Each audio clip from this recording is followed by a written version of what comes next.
Bienvenidos, queridos hermanos y hermanas, en estudio de Departamento de Escuela Sabática en la Asociación General. Con ayuda de Dios queremos presentarle nuestra nueva lección. Y esta vez seguimos el tema de nuestro Señor Jesucristo, su misión de intercesión delante del cielo y también con los hombres, sufriendo los últimos días aquí en esta tierra. Y vamos a ver qué sucede con él, juzgado por el concilio judío. Ese es el título de nuestra lección. Estamos junto con nuestra querida hermana Raquel y antes de empezar nuestro estudio en detalles, queremos empezar con una oración en silencio. Acompáñanos, por favor.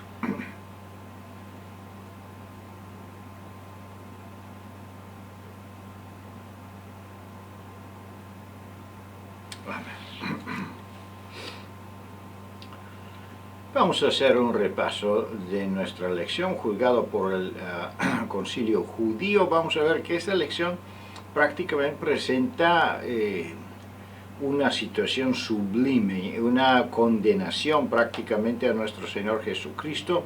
¿Con qué condenación fue condenado? No Jesús, pero fue condenado el liderazgo judío, porque ellos se condenaron ellos mismos por hacer este juicio al Hijo de Dios. Y vamos a ver de qué forma procedió todo ese juicio. El primer subtítulo es el primer juicio. Vamos a ver que dos veces intentaron en esta misma noche a condenar a nuestro Señor Jesucristo. Primera vez una forma menos oficial, pero la segunda vez entonces en la presencia de Caifás. Ahí fue el segundo juicio, algo más formal, vamos a decir. Intentaron de hacerlo en acuerdo de algunos principios. Estaba en silencio. Aquí vamos a ver la forma de contestación de Jesús, qué sucedió con él, diferentes elementos muy importantes. ¿Por qué son muy importantes? Porque debemos entender cómo Jesús se mantuvo en un juicio injusto, totalmente afuera de la voluntad de Dios, y de esa forma podemos comprender, entender de qué forma nosotros podemos comportarnos si un día también aparecemos en un juicio injusto contra nosotros en una forma semejante, condenado al inocente. Es el otro subtítulo, la pregunta número 6 y 7. Las últimas dos preguntas son sumamente importantes, porque es importante también que cada pregunta se aplique no solo para el tiempo pasado, no solo condenando a los fariseos y los saduceos, los líderes de este tiempo, pero intentar de ver en qué forma podemos aprender nosotros y vernos cómo nosotros podíamos actuar o cómo actuamos nosotros hoy día y qué podemos aprender de esta lección en nuestra vida diaria. Vamos a hacer un análisis de cada pregunta por separado, empezando con el número 1. ¿Qué preguntó el sumo sacerdote Anás a Jesús en un intento por encontrar una razón para procesarlo y condenarlo? Vamos a ver, estamos hablando del primer juicio. ¿Por qué debíamos tener dos juicios? ¿Por qué tenemos a Anás y después Caifás? Tenemos dos sumos sacerdotes aparentemente. ¿Qué está sucediendo en ese tiempo en Israel? Bien, de acuerdo al momento histórico en el que estamos centrados en esta escuela sabática, y especialmente al visualizar los versículos bíblicos que están conectados con esta pregunta, podemos comprender que a Jesús ya lo habían arrestado, lo habían tomado violentamente desde el jardín de Getsemaní y ahora lo habían llevado al sumo sacerdote Anás. De hecho, las Sagradas Escrituras nos hablan de dos sumos sacerdotes, ambos con el mismo título, Anás y Caifás. De hecho, eran familiares y obviamente uno de ellos era el sumo sacerdote en activo, mientras que el otro era ya retirado, aunque obviamente portaba el título. Y por esa razón encontramos esos dos momentos o dos lugares en el que el Señor Jesús fue llevado a causa de estas circunstancias. Pero leamos las citas bíblicas en pantalla, que nos van a ayudar a tener una mejor comprensión de cuál era el centro del problema aquí. El sumo sacerdote hizo un interrogatorio a Jesús acerca de sus discípulos y acerca de la doctrina. Y Jesús obviamente se expresó en una forma muy clara y concreta, diciendo, bueno, ustedes tienen pleno conocimiento de lo que yo enseño, de lo que yo hago, porque de hecho he hablado públicamente, todo el mundo sabe lo que he dicho y lo que he hecho, y nada se ha hecho en oculto. Y de hecho presenta un reproche diciendo, ¿por qué me preguntas a mí? Pregunta a los que han oído que les haya yo hablado. He aquí, ellos saben lo que yo he dicho. Y obviamente le está diciendo a él que tú también lo sabes, porque constantemente tanto los sacerdotes como los fariseos enviaban espías, y en otras ocasiones hasta ellos mismos se encontraban presentes. Por lo tanto, el Señor Jesús le hace claro al sumo sacerdote que él es consciente de la falsedad de sus preguntas, del propósito capcioso de entrampar a Jesús en alguna declaración o en alguna expresión específica. Y esto es muy interesante entenderlo, especialmente cuando debemos tratar con personas malintencionadas, falsas en sus planes, aunque aparentan algo diferente. Cuando hay constancia de esa hostilidad y esa relación tóxica, como era esta específica, es importante no dejarse llevar por los sentimientos o las emociones, sino actuar como Jesús. Simplemente clarificar la posición personal y hacer mención a los actos o los comportamientos de, en este caso, el oponente o Anás. Muchas gracias, Raquel. Si consideramos el segundo testimonio aquí, podemos comprender también el contraste de la forma como hablaba y funcionaba Jesús y cómo prácticamente trabajaban los sacerdotes. Los sacerdotes dice que pasaban meses planificando de una forma escondida, de una forma oscura, cómo pueden arrestarlo, cómo pueden entraparlo y juzgarlo. Y en contrario, Jesús trabajaba siempre en el abierto. Él no escondía nada y por eso podía decir, mira, ¿por qué me estás preguntando? Todos saben que yo estoy enseñando y yo no hice nada oculto. Y aquí también vemos ese contraste muy fuerte.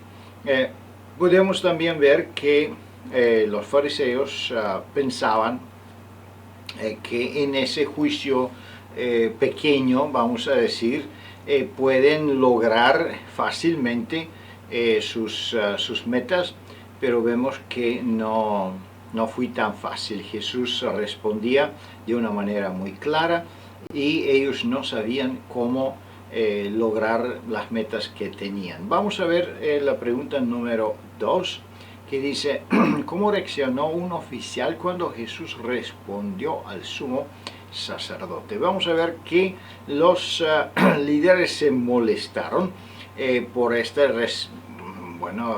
respuesta clara de parte de Jesús, y obviamente ellos intentando de atraparlo en su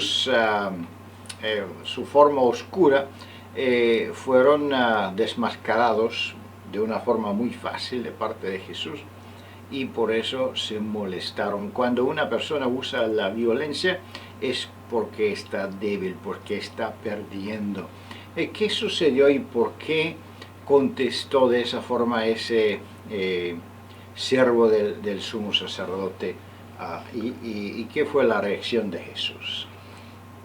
Él fue agredido físicamente. El versículo nos dice que este alguacil lo abofeteó, es decir, golpeó en el rostro, en la mejilla a Jesús. Generalmente, la reacción de agresión física es el resultado de una debilidad y de realmente un fracaso en la negociación o en la conversación. Y de hecho, la respuesta que estábamos tratando a la pregunta número 1 nos demuestra que la respuesta de Jesús fue tan mansa, concreta, específica y comparativa con la actitud y el comportamiento del sumo sacerdote, que realmente avergonzó a este pontífice, el máximo, dentro del judaísmo. Y esta es la consecuencia directa.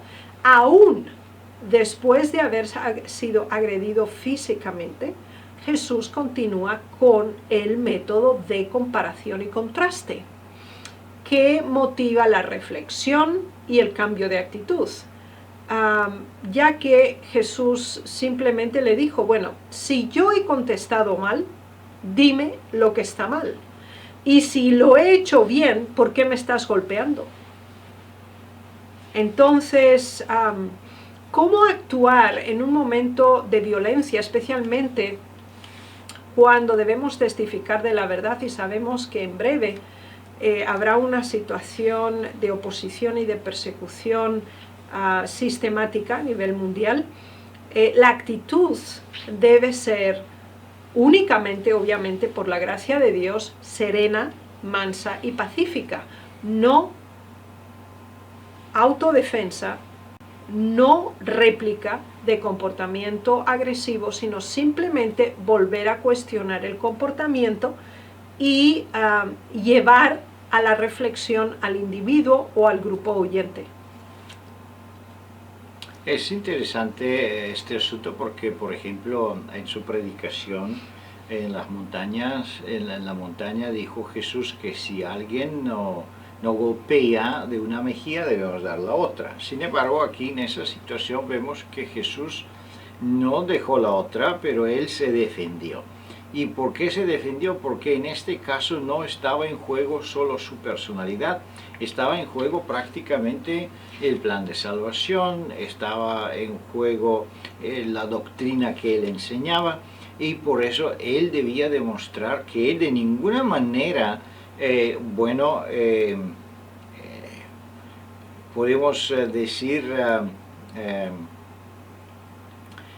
fue digno de un trato de esa manera. Él de ninguna manera cometió un error, cometió una transgresión, y por eso él debía aclarar este asunto. Así es cuando, por ejemplo, la iglesia o el nombre de la iglesia está en pregunta, está atacado.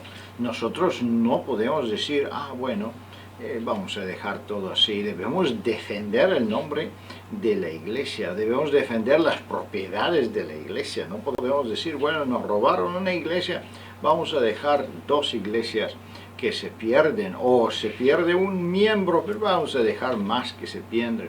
Eso es exactamente el contrario de la voluntad de Dios. Debemos defender todo que es propiedad de Dios. Y él se defendió de una manera mansa, de una manera muy sabia y muy lógica.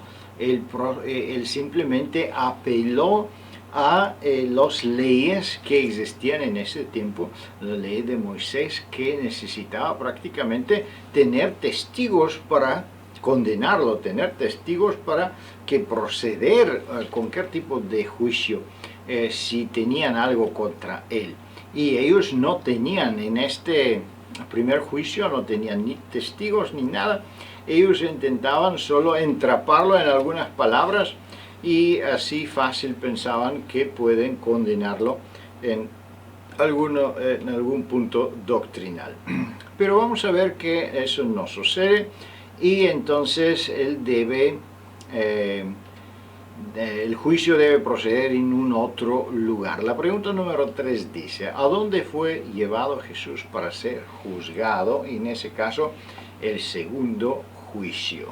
¿Qué podemos contestar en esa pregunta, Raquel? Obviamente, en este primer enjuiciamiento o interrogatorio, no se había podido demostrar o reunir evidencias que pudieran fácilmente obtener la condena de Jesús. Y ante este acto de desesperación, Jesús es trasladado a otro mandatario, ahora al sumo sacerdote Caifás, donde también se encontraban reunidos los escribas y los ancianos, y de hecho estaba todo el concilio, menos aquellos que eran simpatizantes con Jesús, como por ejemplo como Nicodemo o Simón de Arimatea, que no los convocaron por tener conciencia de que aunque eran miembros tenían simpatía por Jesús.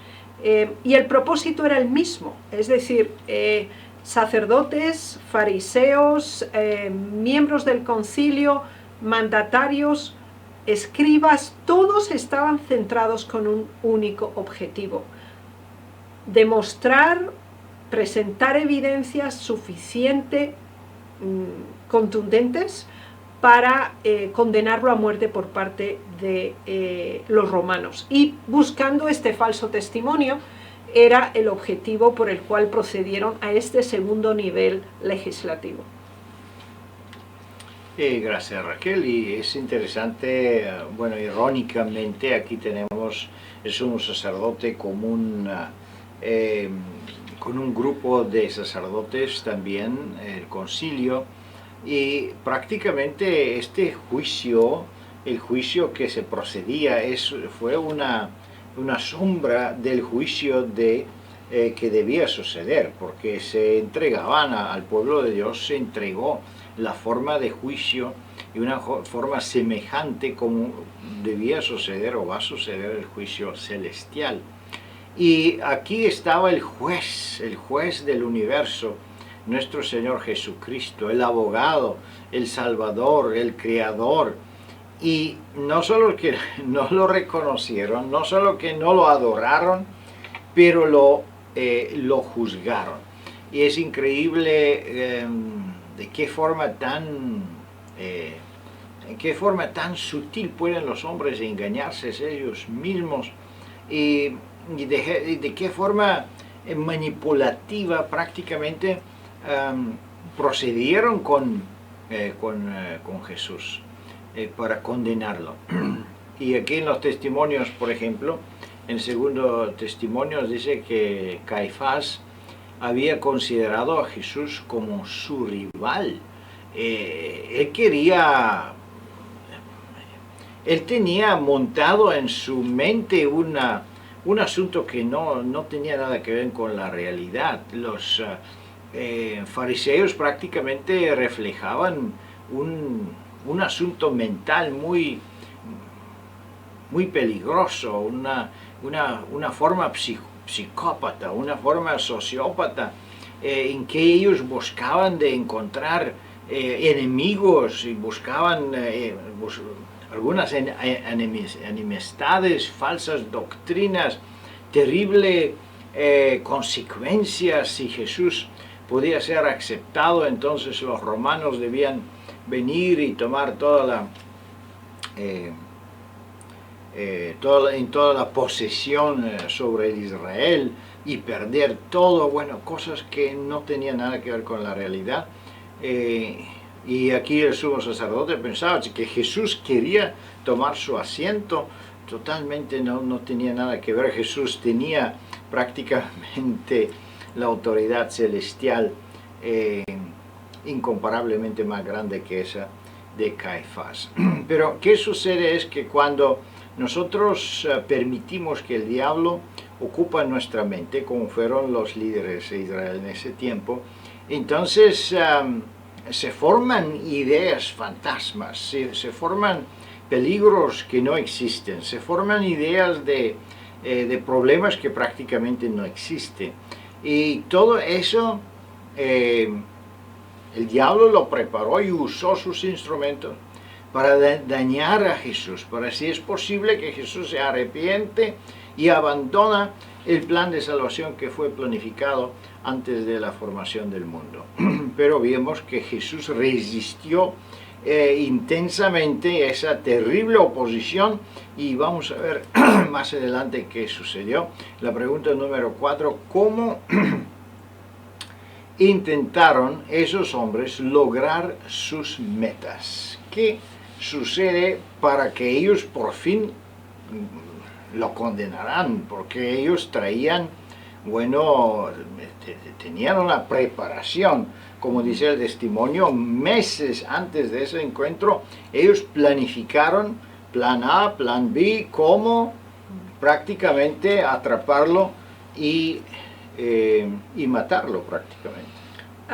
Bien, como el ataque frontal con Jesús a nivel retórico, también la agresión física no les proporcionaba ninguna evidencia sustancial, decidieron ahora presentar testigos falsos, es decir, sobornar a personas que iban a decir cosas que Jesús no dijo, o si decían lo que él declaró era totalmente fuera de lugar y descontextualizado.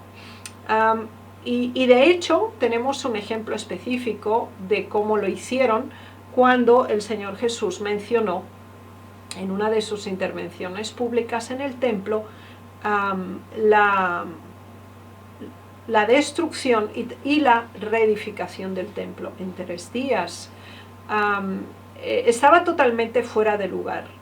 No se consideró en ningún momento cuándo, cómo, el por qué el Señor Jesús hizo esta expresión. Por lo tanto, fue una abierta manipulación de las declaraciones específicas de Jesús.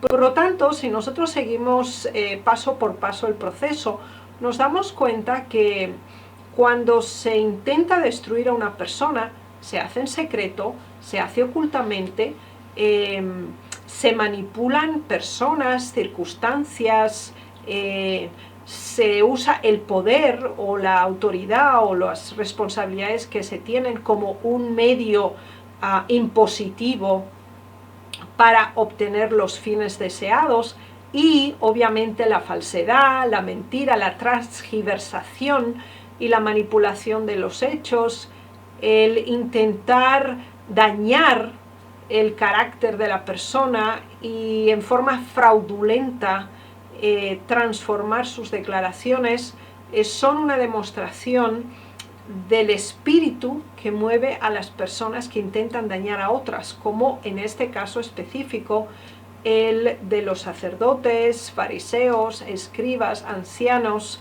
y dirigentes del pueblo en contra de Jesús. Sin embargo, en estas circunstancias el ejemplo de Jesús es modélico y establece un precedente de comportamiento para nosotros también. Es decir, no importa lo que los demás hagan, para transformar nuestras vidas mientras permanezcamos firmes y fieles a Dios. Y este fue el caso específico de Jesús. Él no permitió que las circunstancias, los individuos, las mentiras, las falsedades transformaran su actitud y los principios que movían su vida. Muchas gracias. Es interesante cómo aquí también dice el testimonio que los testigos prácticamente empezaron de contradecir unos a otros y no les sirvió. Los testimonios falsos prácticamente no podían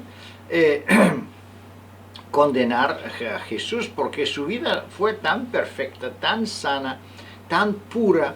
Dice la Biblia que ni el diablo podía encontrar algo en él, mucho menos los hombres. Entonces, toda esa falsedad y todas esas acusaciones falsas prácticamente se deshicieron por su propia cuenta. Entonces vemos que otra vez la justicia de Cristo lombró este lugar de oscuridad y hasta ellos que fueron totalmente convencidos y querían dañar a Jesús, vieron que, bueno, que no pueden, que no hay una forma de hacerlo. Sin embargo, vamos a ver que el sumo sacerdote intenta hacer un truco, vamos a decir, último, porque él sabía exactamente todas las enseñanzas de Jesús. Él se preparó bien cómo destruir al maestro. Y ahí estamos en la pregunta número 5. ¿Intentó Jesús refutar las acusaciones en defensa propia? ¿Y qué pregunta del sumo sacerdote respondió Jesús y por qué? Vamos a ver el momento sublime, no solo en este juicio, pero prácticamente en la vida humana de Jesús, es esta declaración. Jesús estaba impasible ante la desesperación, el nerviosismo y las acciones contradictorias y frenéticas de todo el concilio. Y esto también sacaba de quicio al sumo sacerdote, que le dice: no respondes nada, ¿qué testifican estos contra ti? Es decir, generalmente los seres humanos juzgan a los demás de acuerdo a sus propios criterios o al modo en que ellos mismos reaccionarían. Por lo tanto, si el sumo sacerdote estuviera en la situación de Jesús, pues estaría fuera de control, estaría completamente desquiciado. Por lo tanto, para él era impensable la calma, la serenidad, la paz, la mansedumbre que Jesús irradiaba aún en la situación más terrible en la que él se encontraba, acosado, dañado, perjudicado, golpeado impunemente. Así que él guardaba silencio. No tenía sentido dar una explicación, no porque Jesús no la tuviera, sino porque no iba a cambiar nada. Es decir, ellos tenían un propósito y estaban dispuestos a alcanzarlo, y eso es conseguir la sentencia de muerte de Jesús. Entonces, no había nada que hacer, nada cambiaría sus instintos y su propósito. Estaban completamente entregados al enemigo, y la presencia de Jesús, santa como era, inmaculada como representaba, no impresionaba sus vidas. Y aunque sí hubo ciertos momentos en que sintieron este poder celestial y divino en su vida, rechazaron completamente esta influencia. Por lo tanto, como última alternativa, el sumo sacerdote conjuró a Jesús y le dice: te conjuro por el Dios viviente que nos digas si eres tú el Cristo, el Hijo de Dios. Él sabía que Jesús se había declarado Hijo de Dios y lo había dicho públicamente, él no se había ocultado. Pero ahora necesitaba que lo dijera ante el concilio, en un acto judicial concreto. Y de hecho, esta declaración automáticamente le hacía meritorio de la pena capital. Y esto es lo que se perseguía. También el sumo sacerdote tenía la suficiente audacia para saber que la honradez, la pureza y la integridad de Jesús le haría contestar esta pregunta. Su lealtad a su Padre haría que él contestara, aunque esto le llevara a la muerte. Y esto es realmente impactante y debe ser una enseñanza práctica en cada uno de nosotros. ¿Cómo reaccionamos en las situaciones críticas de nuestra vida en que se pone en juego nuestras ganancias, nuestros beneficios, deseos o mejores expectativas? ¿Cuándo debemos reivindicar la palabra de Dios? Aun cuando esto implique pérdida o hasta muerte. Es realmente significativo pensar al respecto. Muchas gracias, Raquel. Es interesante que en el principio del ministerio de Jesús, cuando estaba en el desierto, el enemigo lo visitó y lo hizo las preguntas. Si tú eres el Hijo de Dios, bueno, y sabemos las 3 tentaciones que él pronunció. Y en el fin de su ministerio se le preguntó de la misma forma, ¿eres tú el Hijo de Dios?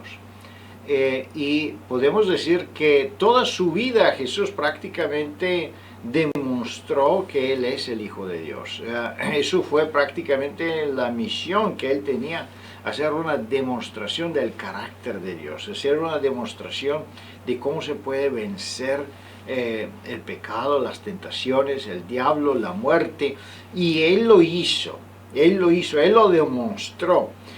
Todo que estaban con ellos testificaron, todo que lo vieron, que lo escucharon, que vieron los milagros que Él hizo, estaban seguros que Él es el Hijo de Dios. Y ahora viene la última declaración.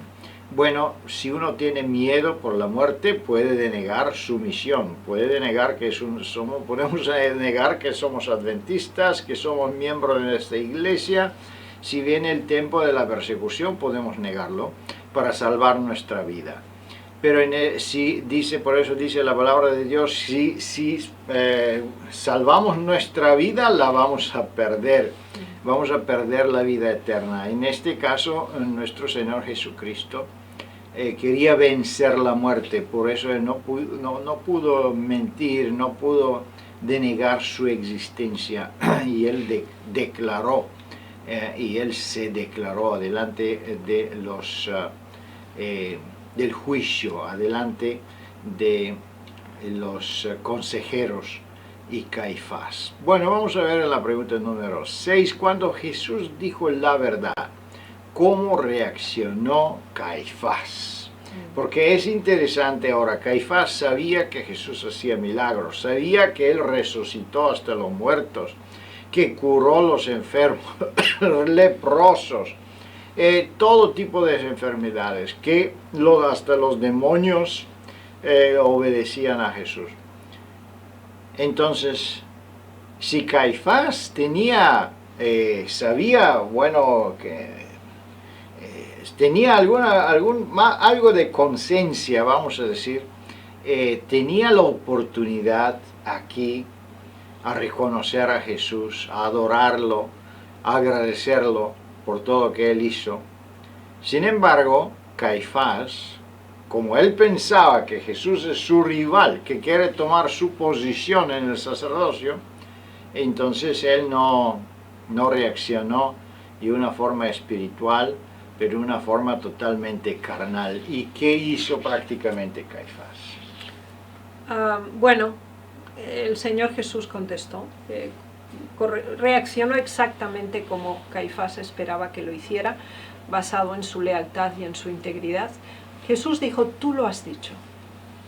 Y además os digo, y esta parte es muy importante, es decir, el Señor Jesús se identificó completamente con su Padre y se reconfirmó en su identidad.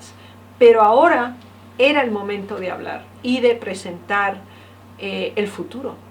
Y ese futuro está relacionado con la segunda venida de Cristo, con el juicio y con la sentencia de todos aquellos allí presentes, incluido el sumo sacerdote.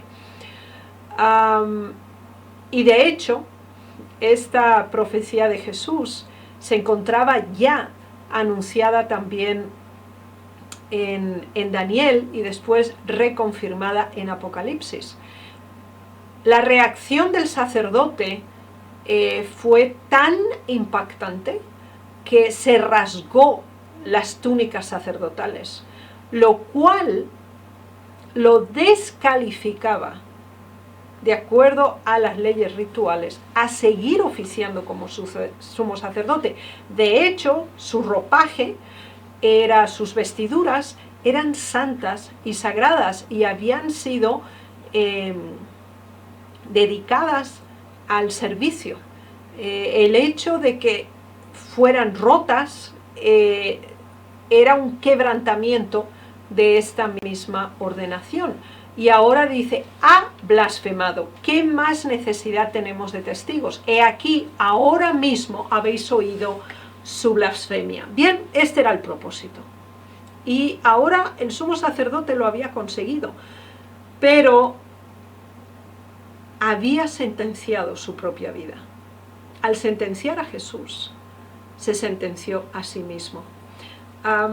Jesús iba a morir, ciertamente, pero Jesús iba a resucitar y iba a realizar la labor de intercesión en favor de nosotros para un día regresar a buscarnos. Él, sin embargo, fue sentenciado a la muerte eterna. Es importante que la forma en que nosotros percibimos a Dios, el modo en que le concedemos la prioridad o no en nuestras vidas, no es una decisión ajena a nuestro futuro, sino que es absolutamente dependiente. El hecho de que el sumo sacerdote sellara su condena al rechazar a Jesús es como también nuestra vida se escribe. Nuestra aceptación, nuestro discipulado, nuestra obediencia, nuestra lealtad y nuestra integridad a Dios, a la verdad, confirma nuestra fe y también nuestro servicio. Si no es así, estamos descalificándonos y separándonos del camino de la salvación. Muchas gracias, Raquel. Es interesante aquí en el segundo testimonio cómo prácticamente el espíritu de profecía está describiendo los pensamientos escondidos a Caifás. Y aquí dice que en un momento él vio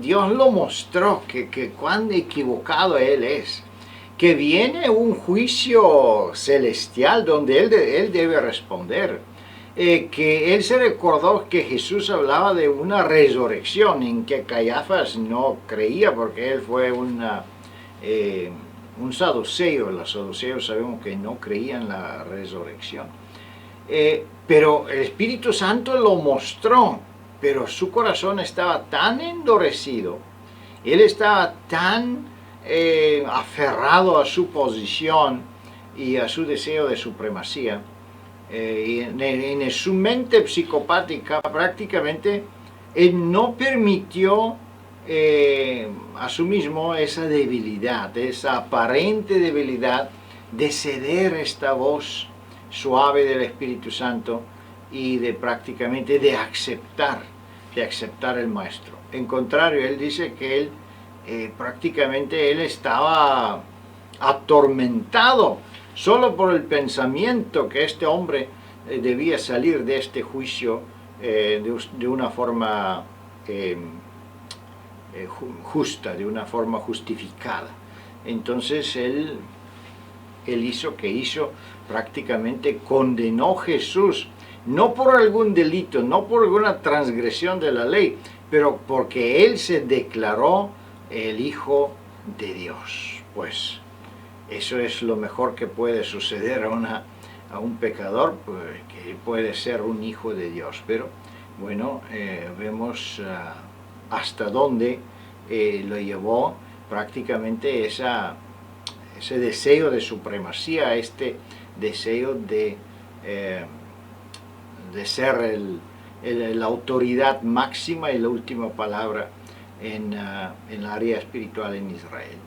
Vamos a ver la última pregunta. ¿Qué sentencia fue pronunciada después de que Jesús habló? Porque es muchas transgresiones de la ley fueron hechas. Por ejemplo, no podían condenar a la muerte una persona en la noche, debía pronunciarse al día. No se podían juntar en la noche para hacer este tipo de juicio.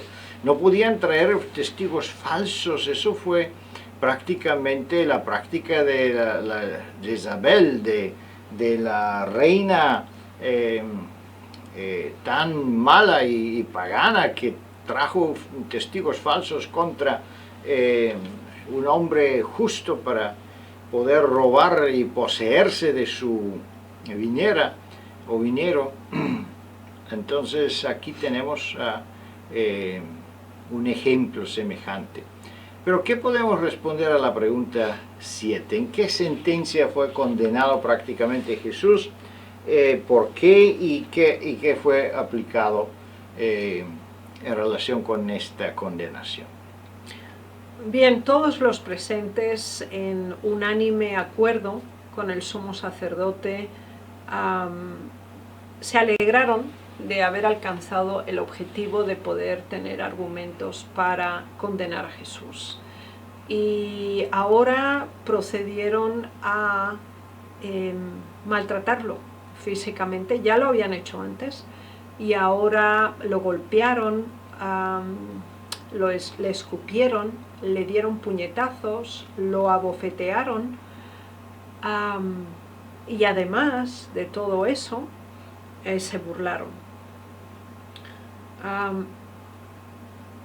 Creo que deberíamos tener una reflexión profunda al comprender que en el momento en que nosotros nos definimos como hijos de Dios en cualquier circunstancia e indistintamente de estas, va a haber una reacción de rechazo y una agresión agresiva y de hostilidad que puede desenvolverse también en un acto físicamente de agresión, como este específico de Jesús.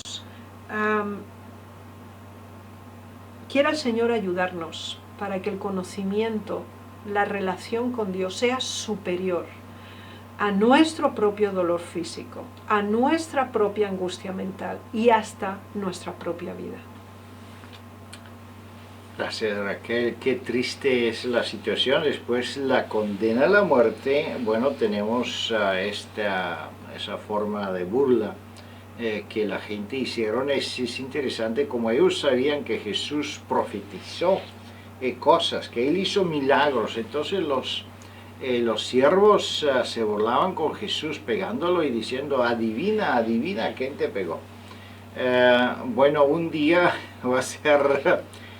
un día van a saber quién lo pegó, porque este juicio va a aparecer en el cielo y cada uno de ellos va prácticamente a tener la posibilidad de ver a este Jesús, que Él viene como Hijo de Dios con todo el poder del cielo.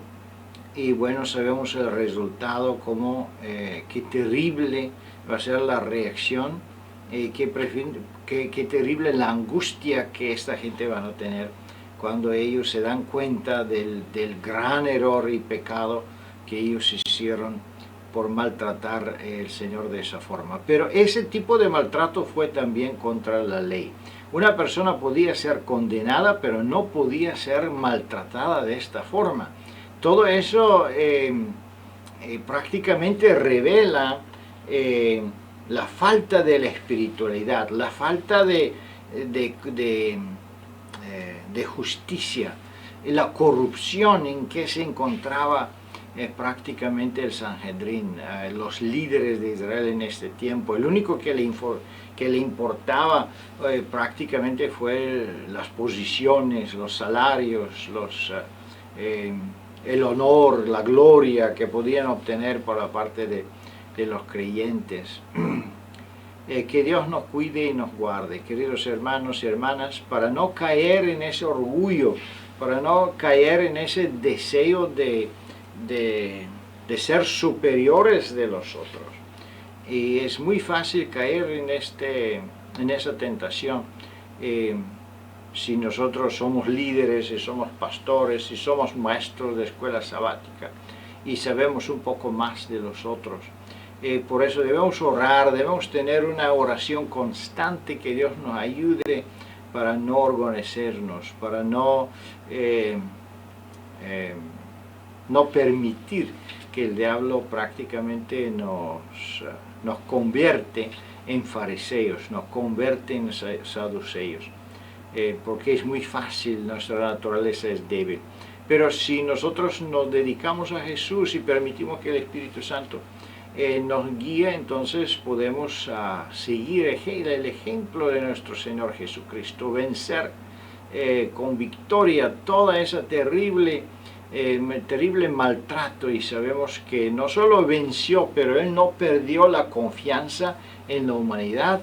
Él seguía a orar por los hombres, y hasta el último momento, cuando fue crucificado, Él oró por sus enemigos. Que Dios le bendiga, queridos hermanos y hermanas, para que nosotros podamos tener este mismo espíritu y esta misma fuerza que Jesús tenía en resistencia del pecado y del mal. Disfruta esta lección y con la ayuda de Dios nos vemos durante la próxima semana. Amén.